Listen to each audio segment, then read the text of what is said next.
자, 지금부터 시작하겠습니다. 네, 자 나주목 현토학 연구회장님이신 나천수 박사님이십니다. 자, 네, 먼저 박수로 맞이할게요. 감사합니다. 저는 나주목 향토문화연구회 회장입니다. 그리고 제가 발표자가 아니고 토론자이기 때문에 단하에서 단상을 설명드리겠습니다. 이대로.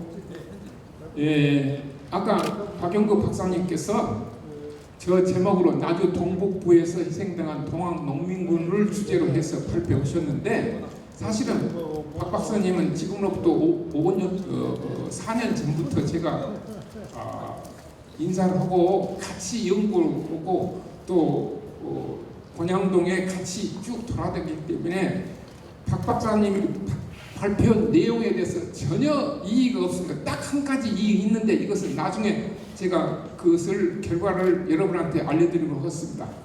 아까 1894년 몇월 며칠 일본군들이 왕궁을 경복궁을 침탈했다 그랬어요. 조선왕조 실록에 보면 1894년 6월 21일 밤에 그렇게 써져 있어요. 그런데 아까 박 박사님은 날짜가 조금 틀렸더라고요. 저하고 제가 아는 것도 분명히 조선왕조 실록에 고종왕조 실록에는 1894년 6월 20일 밤에 일본 군인들이 경복궁을 점령해서 고종이 항복했다는 그 기록이 나옵니다. 아주 간단하게. 그런데 일본 측 기록에는 더 자세히 나온다는데 우리 측 기록에는 자세히 기록할 수 없죠. 부끄럽죠. 실질적으로 우리나라가 일본한테 식권을 뺏긴 것은 1894년 6월 21일 밤입니다. 그때 완전히 뺏겼습니다.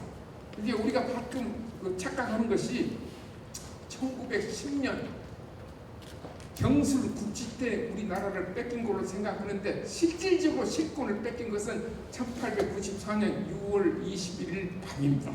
그 다음에 1895년 민비 시해됐고 1896년 나주에서 단발령 의거가 일어납니다. 그래서 단발령 의거 때 아까 같은 김창돈 그런 사람들이 동학을 학살하다가 일제 앞잡이인 오늘날로 보면은 부지사급인 안종수를 죽이는 사건이 있어요. 거기에 김창곤이가 주동했기 때문에 훗날이죠. 훈장을 받습니다. 그래서 나주에 단발령 의거가 생겨났기 때문에 일제로 봐서는 도저히 나주에다가 도청을 두선 관찰을 두선은 조선을 먹기 힘들다 해가지고 강주에다가 도청을 옮겨버렸습니다. 강주가 달라고 한 것이 아니라 그냥 의도적으로 그냥 전국 계획해갖고 올려버렸어요. 그러면 강주 유림들이 안 된다고 한 번이라도 데모해야 되는데 데모하지 않았습니다. 그대로 받았어요. 장성 유림은 반대를 했습니다. 강주 유림은 반대를 하지 않았어요. 몰라서 반대를 안 했는데 어떤 이유로든지 반대를 안 했어요. 그래서 내가 가끔 역사 기록할 때 강주는 미필적 고위원 친일장이다 내가 계속 그렇게 말하고 있습니다. 한 번은 반대를 했어요. 물론 일제가 옮겼기 때문에 다시 나주로는 오지 않지만 한 번 강주인의 정신으로서 안 된다. 도청은 나주도 그대로 둬야 된다. 이렇게 해야 되는데 안 했다는 것입니다. 자, 그래서 아까 박 박사님 발표한 그 보완 자료만 간단히 설명드렸습니다. 다음. 사실은 진산, 사창, 용진산, 남산전도 전부 저랑 박 박사님랑 같이 돌아다니고 조사 다 했습니다. 전혀 그 발표문에 대해서 이의가 없습니다. 아까 같이 경복궁 점령 그것만 날짜가 1894년 6월 21일이냐 또는 아까 박사님이 말한 어떤 좀 바뀌어버렸네요. 그것만 나중에 알려드리겠습니다. 다음. 이제 동학이 끝나면 지역 동학이 잘 발표됩니다. 그럼 동학이 끝나면 뭐 해야 되겠습니까? 홍포장을 해야죠. 반일운동에다 홍포장. 그리고 일본 측이 양심있는 일본 측 학자들이 2006년부터 원광대 전 총장 박맹수 총장님이 일본 홋카이도 대학에 유학했을 때 계속 거기서 이제 그 진도 사람 동학 유골이 발굴되지 않습니까? 그러니까 이제 박맹수 총장이 그때는 이제 유학생이었죠.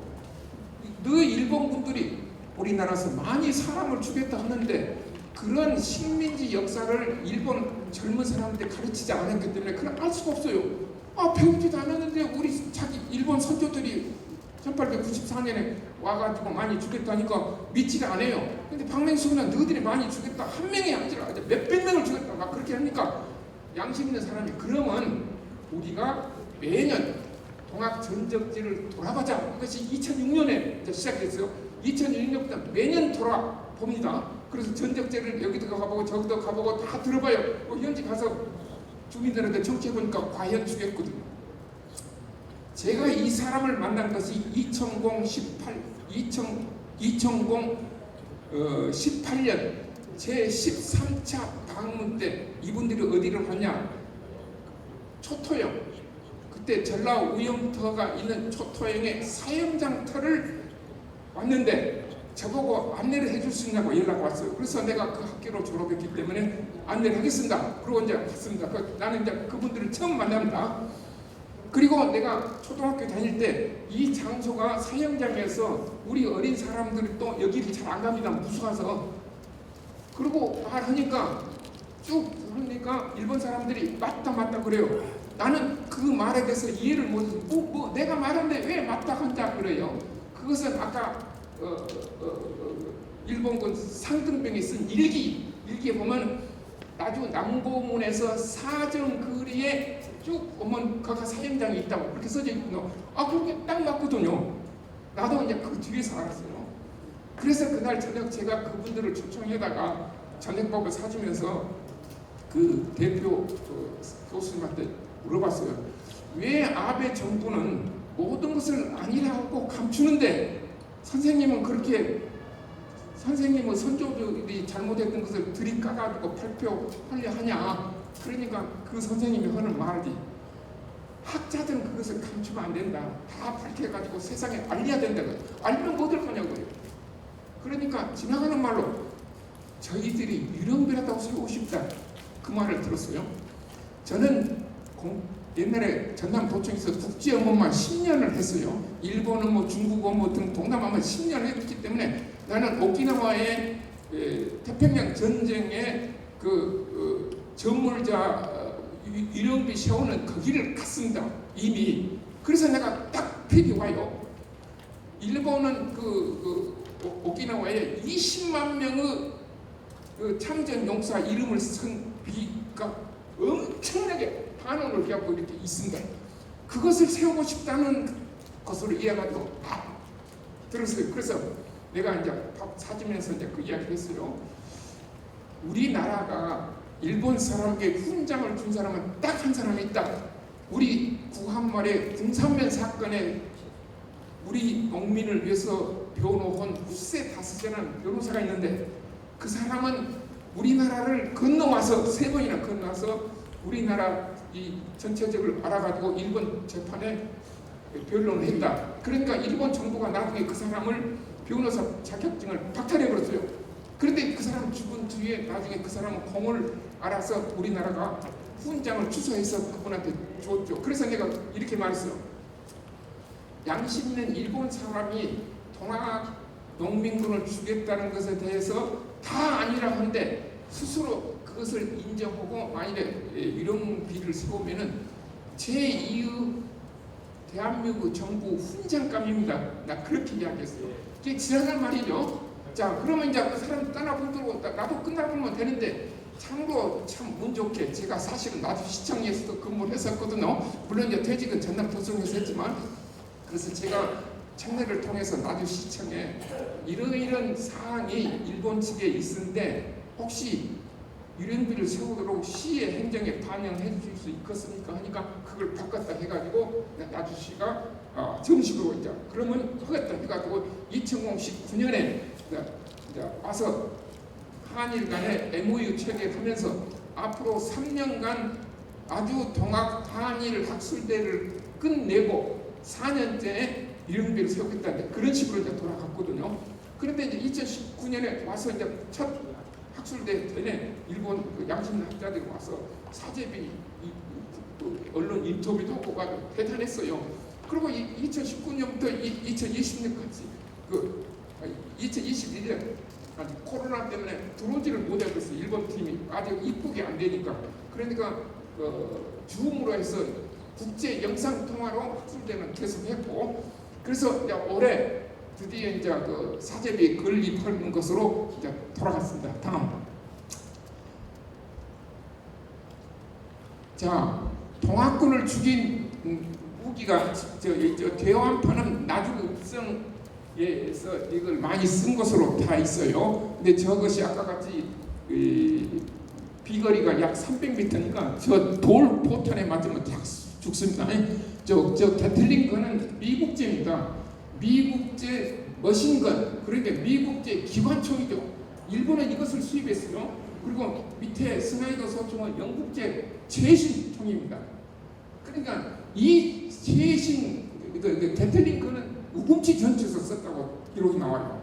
그런데 우금치 전투에 어떤 책은 10,000명, 어떤 책은 15,000명인데 저 게틀링 건으로 일본군 몇 명이 지지기만 이렇게 지지도, 그래서 거의 다 죽였다는 기록이 있지만은 그 우선봉 일기하고 좌선봉 일기에 그거 나오는데 죽인 숫자는 안 써져 있더라고. 그냥 죽였다고 하면 했지 숫자는 안 돼. 근데 그 이도항의 우선봉 일기에는 당신이 죽인 사람의 이름도 쓰고 숫자도 다 썼어요. 그 차이가 있어요. 그다음에 스나이더 소총 아마 이것은 장은 서택들 전투에서 썼을 거예요. 최신 영국제 총인데 사격도 좋고 잘 나가갔죠. 근데 동학군들은 겨우 화승총 아니면 축창이니까 게임이 안 되죠. 그렇게 처음부터 학살 당하는 것을 알고 이제 전투를 다음. 자, 일본 양심 있는 사람들이 그렇게 허들을 해서 했어요. 그래서 2019년도, 2021년도, 그리고 2023년 사제비 건립한다 했는데 이제 올해가 2023년이죠. 그래서 지금 시작했습니다. 다음. 자, 그래서 사실은 이제 우리나라는 아까 박 박사님 발표했죠. 2019년 5월 11일에서야 드디어 동학 농민혁명 기념일로 법으로 제정됐고, 이제 2차 공기부터 반일운동 한 것에 대해 국가법상 이제 겨우 국회 검토 중에 있습니다. 근데 이게 통과될 것인지 안 통과될 것인지 제가 결론에서 말씀드리겠습니다.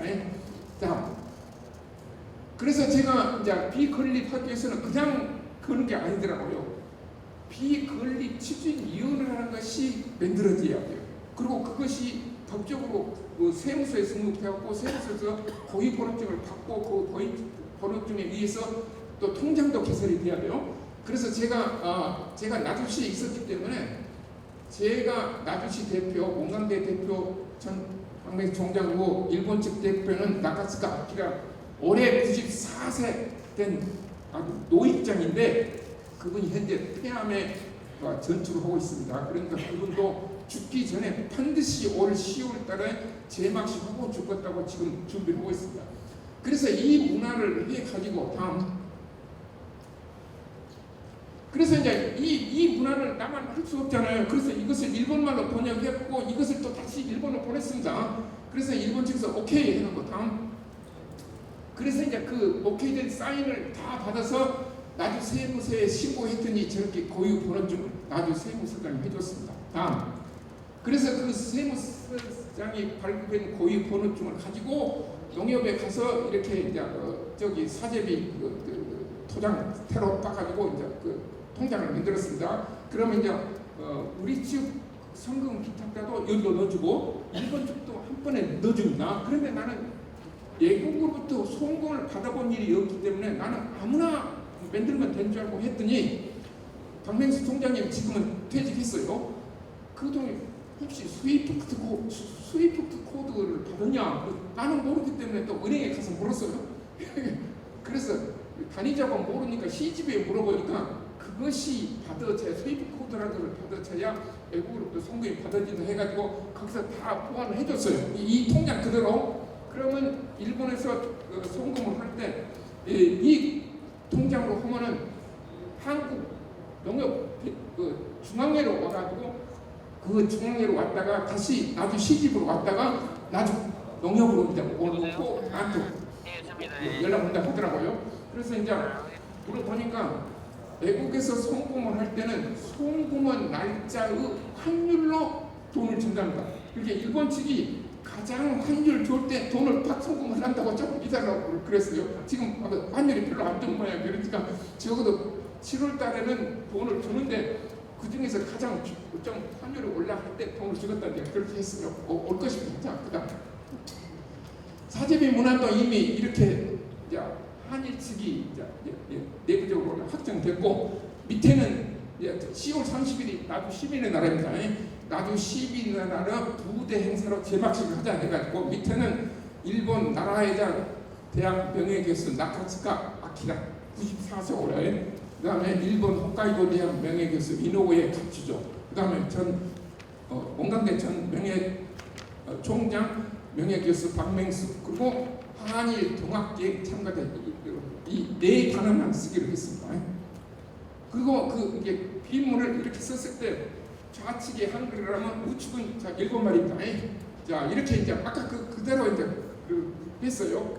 근데 이제 이 비문이 조금 우리 측이 안 맞다고 해서 올해일 다음 주 월요일날 다시 공매수 총장하고 나주시치고 제가 만나갖고 이 비문을 또 조율하겠습니다.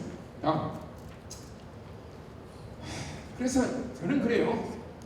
자 강상구에서 나주목록이 이제 발행되었어. 그래서 2023년 10월 30일에 나주 사제비 제막식을 제1부 행사를 한다면은 그 뒤에 일본 답사단은 버스를 타고 전주로 갑니다. 그래서 가는 길에 번양동 10평마을에서 제2부 나주목록 제막식을 하면 어떠냐. 난 그걸 제안했어요. 그리고 내가 총장님께 말해서 일본 측에도 그 말을 하라겠어.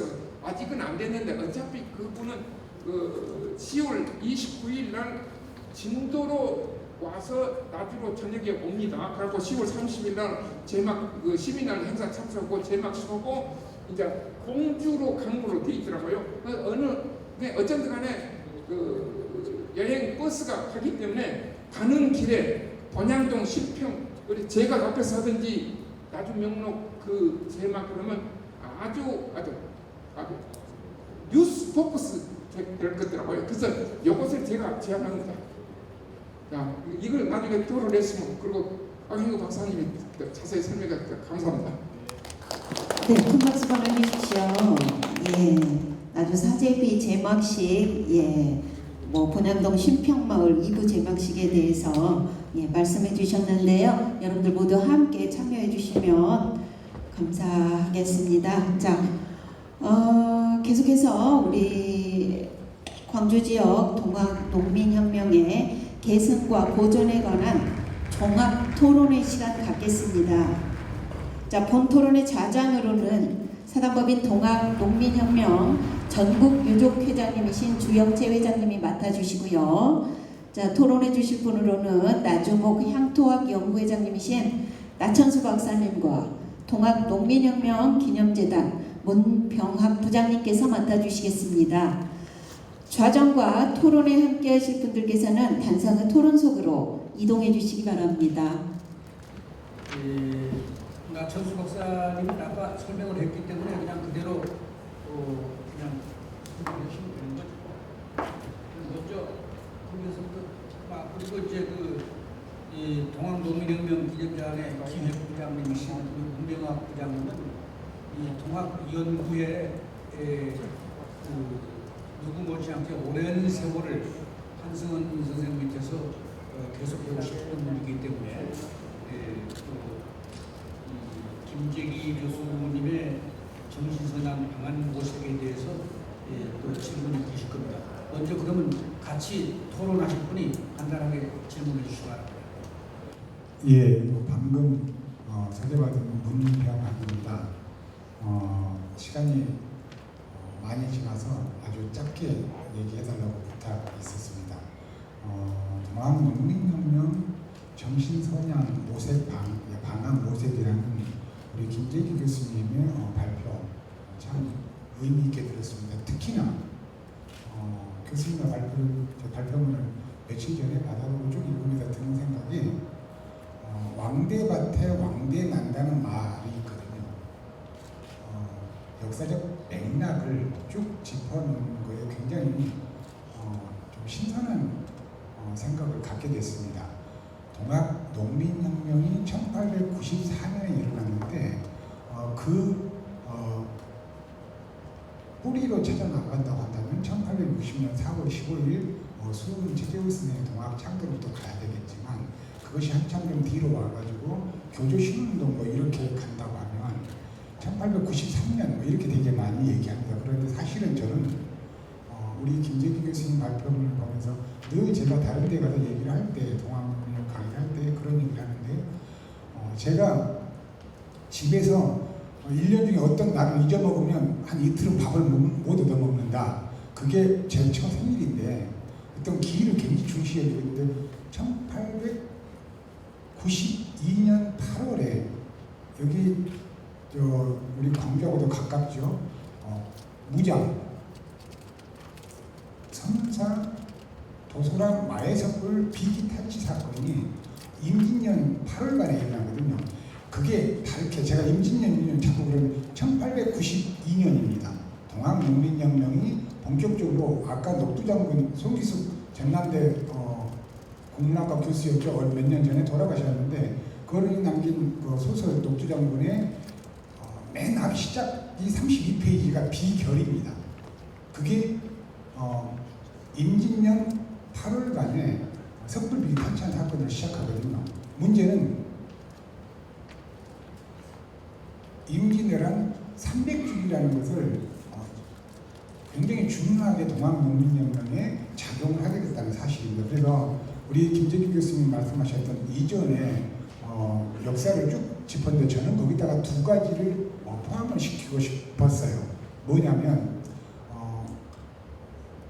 동학농민혁명 이후에 일제강점기 때 그때는 다 농민들이 전부 우리 국민이었으니까 하이도 앙태도 소작진이 대단히 우리 대한민국 농민운동사에서 대단히 큰 획을 갖고 있습니다. 그리고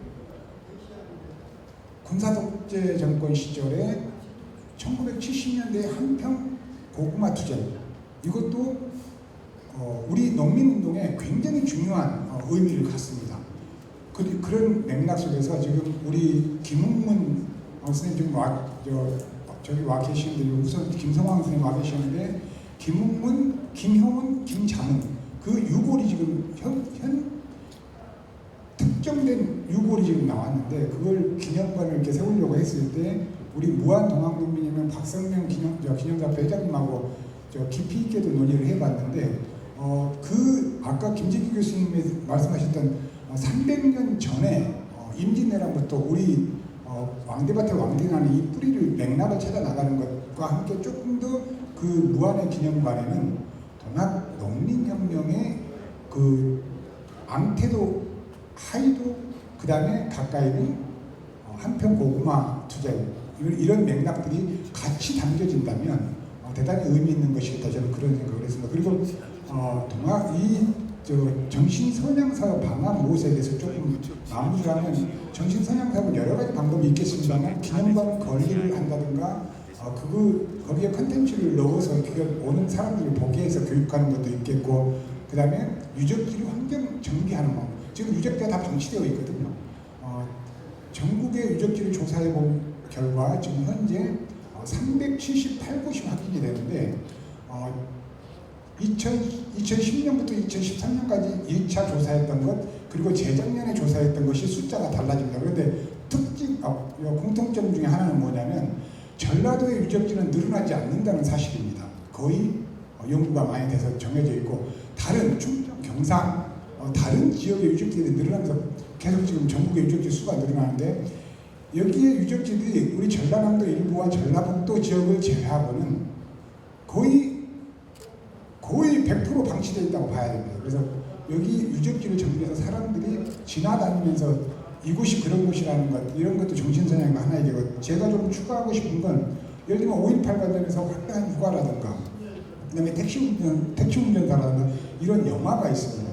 우리 동학농민혁명도 그런 영화나 방송 드라마나 뮤지컬이나 이런 문화예술 작품으로 컨텐츠 정북화해서 스토리텔링해서 컨텐츠화하고 그것을 문화예술 작품으로 만들어내고 이렇게 해서 대중적으로 선영 사업을 해나가는 게 굉장히 중요하겠다 그런 생각을 합니다. 그리고 우리 전라도 동학농민혁명 고부군수 조변과 확정에 의한 밀란으로 일제가 계속 축소하고 오랫동안 왔다가 그것이 110년 만에 특별법이 되면서 상당히 지금 전국적인 면목과 이상이 이렇게 복원이 되고 있는데 특히 우리 무안, 한평, 나주, 그 다음에 저 아래 장흥 이쪽 전라도 쪽의 동학농민혁명을 저는 굉장히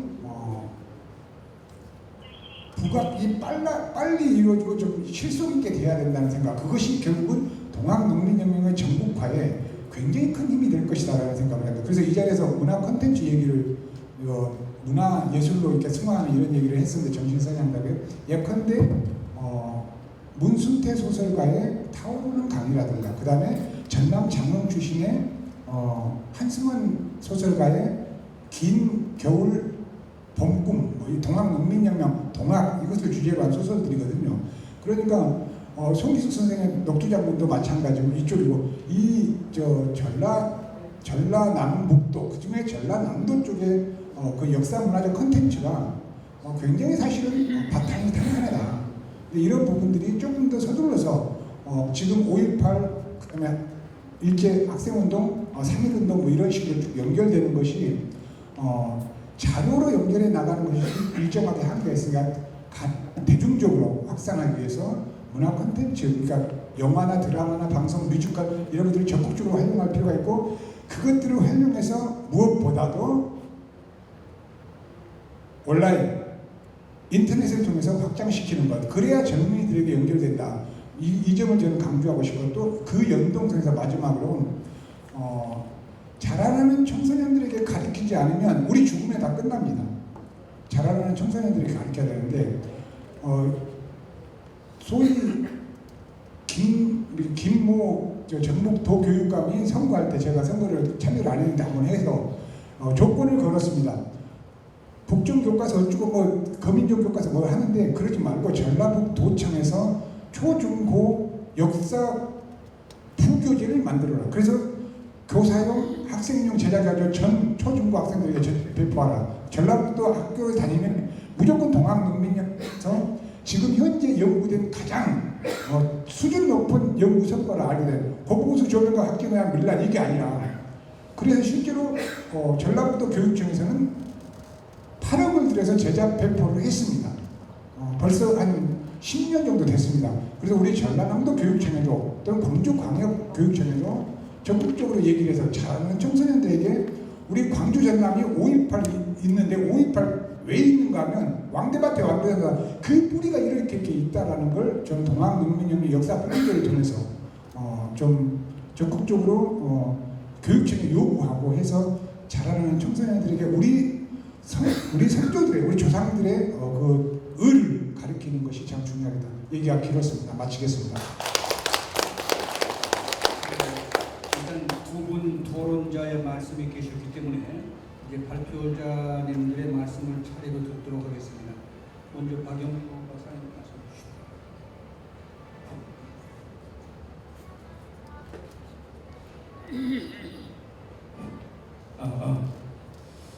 예, 우리 나천수 나주 향토모 문화연구회장님 토론 여러 선생님들 잘 들으셨죠?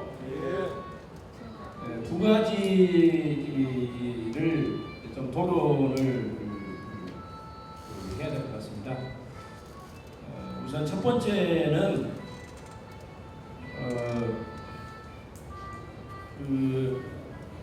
국권 침탈이 일어난 날짜에 대해서 문제 제기를 하셨는데 아마 1894년 6월 21일 날 저도 국권 침탈이 이루어진 날로 보고 있거든요. 네, 그리고 조금 더 구체적으로 얘기하면은 그 당시 그 실록, 고종실록에 보게 되면 저도 봤습니다만은 그 양력으로는 7월 23일, 음력으로는 6월 21일인데 그 일본 군들이 새벽에 경복궁의 그 서문이 영추문이라고 있습니다. 영추문을 넘어서 일본군이 담을 넘어서 들어와서 조선군 궁궐 수비대들과 전투를 벌여서 죽였어요. 그러면서 이제 광화문을 열고 다른 문도 개방을 하면서 고종 임금을 포로로 잡았습니다. 참고로 조금 얘기를 해드리자면은 왜 1894년 6월 21일이 경복궁 침략 사건이 왜 국권 침탈 사건이냐? 그 규모가 대단히 을미사변보다 큽니다.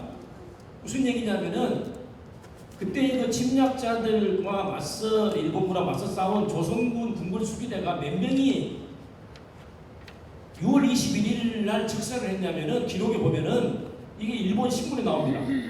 17명이 죽었습니다. 우리 궁궐 수비대가. 그리고 부상당한 사람이 60여 명이라고 하고 있습니다. 근데 우리가 결국은 조선군 궁궐 수비대가 패배한 거죠. 일본군이 경복궁을 점령해 버렸어요. 그래서 아주 중대한 군권 집단 사건이다. 그 이후에 그 일본군들이 우리 조선 군대를 해산시켰습니다. 또 아까 제가 얘기했던 미나미 고시로 이런 자들이 우리 조선군 관군의 군 지휘권을 일본군이 이미 가져갔어요. 그러니까 이건 명백한 국권 침탈 사건이다. 그리고 민씨 정권을 폭력적으로 타도하고 친일 정권을 세웠습니다. 김홍직 정권을 세웠어요. 그러니까 1894년 6월 21일은 아주 명백한 일제가 조선의 국권을 강탈한 그런 사건이다.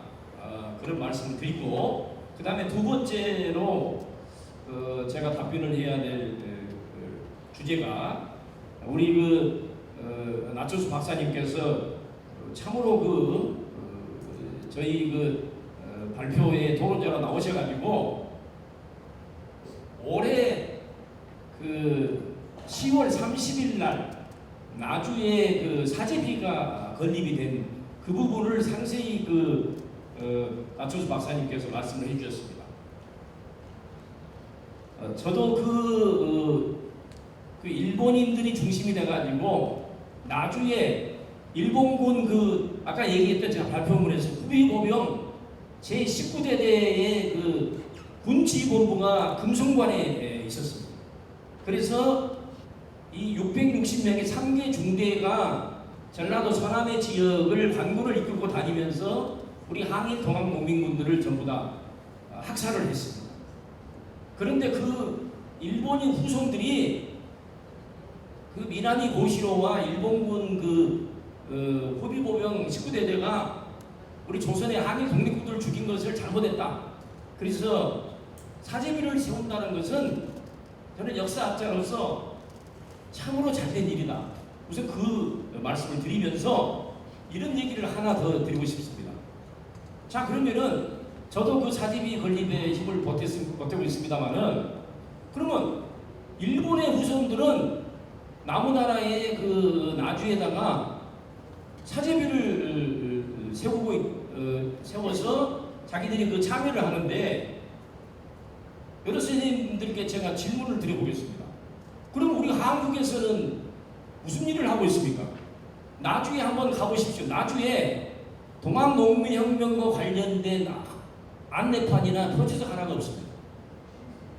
그래서 의향이라고 생각하는 나주에서 아까 제가 얘기했듯이 일본군이 들어오기 전에 735명이 죽었는데도 이령탑 하나 없다는 건, 전국에 지금 강원도하고 공주에도 있고 학토에도 다 이령탑이 있습니다. 이 이령탑이 없다는 것은 대단히 부끄러운 일이라는 거예요. 그리고 또 하나를 지적하겠습니다. 일본인들은 아까 제가 아키라 교수 같은 양심적인 그분들이 사제비를 세우는데 항일 독립군을 주겠다고 해서 우리 자주 국가인 대한민국 정부에서는 왜 항일 2차 봉기 참여자들에 대해서 독립유공자로 소원을 하지 않고 있느냐? 이것이 바로 우리 내부에서 부끄러운 일이고 이런 부끄러움을 씹는 일을 저는 모든 국민들이 함께 해주시기를 바랍니다. 이상입니다. 예, 대단히 감사합니다. 시간이 없기 때문에 이 정도면 만족스럽죠. 그 다음에 이제 문병학 우리 선생님 이 토론에 대해서 김재기 박사님께서 이제 오르리자를 내셔가지고 참 좋으신 말씀하신 것 같아요. 이제 전라북도 정읍을 비롯한 전주 쪽은 사실 제1차 동학농민혁명 봉건 제도를 다 파괴한 것이라면 제2차는 사실 창의했다는 말은 의병을 일으킨다는 뜻이거든요. 창의했다는 것이 오르르자예요. 그러니까 이 제2차 봉기는 그야말로 창의문을 앞두고 의병을 일으킨 것입니다. 여기에 대해서 스토리텔링을 해서 학생들을 데리고 이렇게 전라남도에서 일을 해야 할 일이 많다는 것 같은 예, 문병학 선생 처음 뵀는데요. 코멘트 감사드립니다. 무안에 이제 아직 예산도 없고요, 장소도 모르고 어떤 그 계기가 이제 동학 128년 역사에서 처음으로 이제 유골이 발굴됐다는 거. 그것 때문에 이제 아주 바쁘게 무안군도 움직이고 있고요. 그래서 그 위원회를 운영하면서 좀 시끄러웠어요. 우리 후손도 계십니다만은 할아버지 유골인데 언제까지 방치할 것이냐. 할머니가 다 파묘했는데 이거 불효다 이제. 그리고 뭐 고향에 모셔야 된다, 동학기념관에 모셔야 된다, 막 시끄러웠는데 하여튼 지금 상황은 무안군이 이제 문화재청에다가 문화재로 등록하기 위해서 이제 과정이 있고 임시로 동학재단에 지금 유골을 모시고 있는 상황입니다. 그래서 저도 가끔 생각해 보면은 한 분도 지금 머리카락 하나도 안 계시잖아요. 많은 30만 명인지 6만 명인지 지금 희생자가 있지만은 생전에 하신 분들이야 이제 유골이 생겼겠습니다만은 그때 이제 채용되신 분들은 없기 때문에 아마 김홍문 선생의 유골이 모든 동학 참여자 후손들의 할아버지가 아니겠는가 그런 생각도 들어요. 그래서 이제 많은 관심 갖고 이거 어떻게 하는 게 가장 좋은 방법인가. 나름대로 재단 내에서는 특별위원회 만들어 가지고 그게 됐습니다만은 아직도 좀 해결해야 될 문제가 좀 있는 것 같습니다. 지혜를 모아야 될 것 같고요. 그다음에 컨텐츠 문제인데 이제 저 고향이 무안인데 어렸을 때 방고구마를 너무 많이 먹어가지고 지금도 좋아합니다만은 그런 고구마 또 고추 이런 문제로 농민분들이 많았고 카농, 기농 그런 분도 있고 그 중심에 또 김석형이라는 분이 또 상당히 중요한 역할을 하셨고 몽탄 다크 이제 몽탄 이야기했으면 아시겠지만 근데 아마 농업박물관은 있는 것 같은데 농민박물관을 만드는 말이 있더라고요. 그래서 그걸 또 아마 박승면 우리 선배님이 이제 추진하고 있는 것 같고 거기에는 아마 전남 도에서 추진한 것 같은데 농민운동의 모든 것들을 그래서 그 신안도 옛날에는 59년 전까지는 무안군이었습니다. 그래서 김대중 대통령 번역이 무안으로 나옵니다. 그래서 이제 신안 새로운 무안이나 해가지고 이제 신안이 됐습니다만은 그래서 그런 소작쟁이라거나 또 나주도 그런 농촌 지역이 있던 게 많고 그런 거기다 포함을 시키는 것 같고요. 그다음에 이제 강주 이야기가 많이 있는 것 같아요. 그래서 나주지만은 이제 나주는 다 강주가 하게 됩니다만은 제가 아까 말씀드렸듯이 유적 회원들이요 광주광역시가 민주인권 평화국을 좀 개편했습니다. 아까 말씀드렸듯이 강주 역사팀 팀장이 있고 직원 4명 있거든요. 그 사람들이 해야 될 일이 이제 이거예요. 관에서. 그래서 이제 직강소라는 그런 지방자치선거에 그런 게 있었는데 지방 정부의 장이 할 수 있는 제안할 수 있는 일이 있거든요. 그래서 강주 특성에 맞게 그쪽에서 우선적으로 해야 될 게 아마 회장님이나 이런 유족분들이 해야 될 게 식택 조사가 전혀 안 돼 있어요. 기초 조사가. 기념관이든 모든 사업의 기초는 규모 현황 조사거든요. 그래서 올해라도 아까 시의원도 오셨더라고. 최치현 의원인가요? 그런 거나 주면 됩니다. 그래서 내년 사업에 그 규모라도 총괄 규모만 나오지 세세한 게 안 나오거든요. 그것을 이제 좀 전문 연구자들이 각 집안 다니면서 족보 보면서 해가지고 명단을 만들 수가 있어요. 그렇게라도 첫 해에 내년이가 시작하면은 또 다음 단계로 가고 이런 선행화 사업들이 되지 않을까 그런 생각입니다. 예상입니다. 대단히 감사합니다. 2시에 시작해서 좀 늦게 시작하긴 했습니다만 무려 4시간 15분 이렇게 오랜 시간 우리가 공부했습니다. 더 질문할 사항이 많겠지만 오늘은 이거로 마감을 하도록 하겠습니다. 전라북도 지방자치정부에 비해서 전라남도 지방자치정부는 사실은 동학농민혁명에 대한 관심은 있지만 아직 전라북도만큼 체계적으로 아직 지원이나 관심이 좀 떨어진 건 사실입니다. 강성진 우리 광주 유족 회장님을 비롯해서 우리 전라남도에서도 앞으로 작년에 이어서 올해 이렇게 발전을 했습니다만 더욱더 힘을 써주시면 감사하겠습니다. 제가 사회자로서 마지막에 말씀드리고 싶은 것은 나천수 박사님 이 사죄 문안을 아직 확정되지 않은 거죠. 여기 좀 제가 읽어보지만 확정되지 않은 걸 여기 쓰게 되면은 괜찮을는지 하는 생각이 들었고 이 내용을 읽어보면은 사죄비를 건립에 대한 경위 내용인데 사죄비는 맨 앞에다가 동학농민군을 처벌한 것에 대한 일본군들에 대한 사죄라는 커다란 글씨로 사죄비라는 말만 나오고 이 뒷면에 들어갈 문자들이 이거예요. 앞에 이게 자잘한 경위 설명은 비성에는 안 맞는 것 같아요. 제 생각에는요. 그래서 좀 앞으로 좀 토론을 좀 거듭해서 연구해 주셨으면 하는 생각이 듭니다. 대단히 감사합니다. 오늘 1923년 7월 7일 광주 동학농민혁명 학술 대회를 이렇게 성대하게 마련해 주신 강성진 회장님과 광산구청에 감사드리고 또 광주의 유족 여러분과 기념단체 회원 여러분들에게 대단한 심심한 감사를 드리면서 오늘 전체 대미를 마치겠습니다. 대단히 감사합니다. 또 박수 보내주십시오. 자, 종합토론의 시간까지 모두 가지고 왔습니다. 자, 수고해주신 우리 주영태 회장님과 박용규 박사님, 김재기 박사님, 나천수 박사님, 문병학 부장님 5분께 다시 한번 큰 박수 부탁드립니다.